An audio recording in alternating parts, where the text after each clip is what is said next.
ಆಚಿ ಮಸಾಲ. ಎಂತ ಅಡಿಗೆಯ ರುಚಿಯಾಗೋ ರಹಸ್ಯವು 20 ರೂಪಾಯಿ.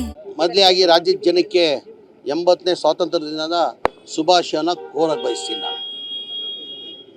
ಹೇಳಮ್ಮ ಸರ್ ಹೇಳಿ. ದೇಶದೆಲ್ಲ ಇವತ್ತು ಸಂಭ್ರಮ, ಎಲ್ಲ ಕಡೆ ಒಂಥರ ನಾಡಹಬ್ಬ ಇದ್ದಂಗೆ. ಸ್ವಾತಂತ್ರ್ಯ ದಿನ ಅಂದರೆ ನಮಗೆಲ್ಲ ಇಡೀ ದೇಶದಲ್ಲಿ ಒಂಥರ ನಾಡಹಬ್ಬ ಬಂದಂಗೆ. ಒಂಥರ ಎಲ್ಲ ಹಬ್ಬಕ್ಕಿಂತ ಹೆಚ್ಚಾಗಿ ಸ್ವಾತಂತ್ರ್ಯ ಬಂದರೆ ಒಂಥರ ನಾವು ಯಾವ ಥರ ಹಬ್ಬ ನಮ್ಮ ಆಚರಿಸ್ತೀವಿ, ಅದಕ್ಕಿಂತ ಹೆಚ್ಚಾಗಿ ಸ್ವಾತಂತ್ರ್ಯ ದಿನ ಅಂದರೆ ನಾವು ಅದಕ್ಕಿಂತ ಹೆಚ್ಚಾಗಿ ಸ್ವಾತಂತ್ರ್ಯ ದಿನ ಹಬ್ಬ ನಾಡಹಬ್ಬ ಥರ ನಾವು ಇಡೀ ದೇಶದಲ್ಲಿ, ನಮ್ಮ ರಾಜ್ಯ ಅಂತ ಇಲ್ಲ, ಇಡೀ ದೇಶದಲ್ಲಿ ಇದಕ್ಕಿಂತ ಖುಷಿ ಯಾವುದೂ ಇಲ್ಲ ನಮಗೆ. ಇವತ್ತು ಸ್ವಾತಂತ್ರ್ಯ ಬಂದಿದ್ದಕ್ಕೆ ನಾವೆಲ್ಲ ಇಲ್ಲಿ ಬದುಕ್ತಾ ಇದ್ದೀವಿ. ಆ ಕಾರಣಕ್ಕೆ ನಮಗೆಲ್ಲ ತುಂಬ ಖುಷಿದ ದಿನ ಇವತ್ತು. ನಾವೆಲ್ಲ ಒಂದು ಖುಷಿಯಾಗಿ ಸ್ವಾತಂತ್ರ್ಯ ದಿನ ನಾವು ಆಚರಿಸ್ತಾ ಇದ್ದೀವಿ. ಈ ವಿಜಯನಗರ ಜಿಲ್ಲೆಯಲ್ಲಿ ಸರ್ ಧ್ವಜಾರೋಹಣ ಮಾಡೋದಕ್ಕೆ ವಿನಾಯಿತಿ ಇಲ್ಲ ಮಾಧ್ಯಮದಲ್ಲಿ ನೋಡಿದೆ ನಾನು. ಆ ಥರ ತಪ್ಪು ಮಾಹಿತಿಯನ್ನು ಕೊಟ್ಟಿದ್ದಾರೆ. ನನಗೆ ಅವಕಾಶ ಫ್ಲ್ಯಾಗ್ ಹಾಸ್ಟ್ ಮಾಡೋದು ಅದು ಒಂದು ಸೌಭಾಗ್ಯ. ನನಗೆ 3 ಬಾರಿ 4ನೇ ಬಾರಿ ಇವತ್ತು ಮಂತ್ರಿ ಆಗಿರೋದು ನಾನು. ಕುಮಾರಸ್ವಾಮಿ ಸರ್ಕಾರದಲ್ಲೂ ಒಂದು ಬಾರಿ ಅವಕಾಶ ಸಿಕ್ಕಿತ್ತು ನನಗೆ. ಅದಾದಮೇಲೆ 2018 ಹಾವೇರಿ ಜಿಲ್ಲೆ ಉಸ್ತುವಾರಿ ಮಂತ್ರಿ ಆಗಿದ್ದೆ. ಅಲ್ಲೂ 2 ವರ್ಷ ನಾನು ಫ್ಲ್ಯಾಗ್ ಹಾಸ್ಟ್ ಮಾಡೋದು ಅವಕಾಶ ಸಿಕ್ಕಿತ್ತು. ಈಗ 23ರಲ್ಲಿ ಸರ್ಕಾರ ಸಿದ್ದರಾಮಯ್ಯ ಅವರು ಮುಖ್ಯಮಂತ್ರಿ ಆದಮೇಲೆ ನನಗೆ ವಿಜಯನಗರ ಮತ್ತು ಬಳ್ಳಾರಿ ಜಿಲ್ಲಾ ಉಸ್ತುವಾರಿ ಮಂತ್ರಿ ಮಾಡಿದರು. ಅಂದರೆ 1 ವರ್ಷ ಆದಮೇಲೆ 2 ವರ್ಷ ಬಳ್ಳಾರಿ ಉಸ್ತುವಾರಿ ಮಂತ್ರಿ ಆಗಿದೆ.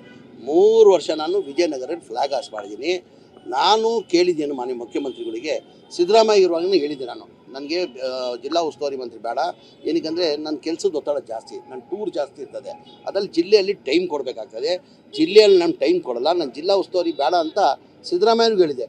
ಆಮೇಲೆ ಮೊನ್ನೆ ಈ ಸರ್ಕಾರ ಬಂದಾದಮೇಲೆ ಮಾನ್ಯ ನಮ್ಮ ನಾಯಕರಾದಂಥ DK ಶಿವಕುಮಾರ್ ಅವರು ಮುಖ್ಯಮಂತ್ರಿ ಆದಮೇಲೆ ಅವ್ರಿಗೊಂದು ಪತ್ರನ ಬರೆದಿದೆ, ಜಿಲ್ಲಾ ಉಸ್ತುವಾರಿ ಮಂತ್ರಿ ನನ್ನ ಬೇಡ, ನನಗೆ ಕೆಲಸದ ಒತ್ತಡ ಜಾಸ್ತಿ ಇದೆ ಅಂತ ಹೇಳ್ಬಿಟ್ಟು ಬೇರೆಯವ್ರಿಗೆ ಅವಕಾಶ ಮಾಡಿಕೊಡಿ ಅಂತ, ಬಸಪ್ಪನಿಗೆ ಮಾಡಿಕೊಡಿ ಅಂತ ನಾನೇ ಕೇಳ್ಕೊಂಡಿದ್ದೀನಿ.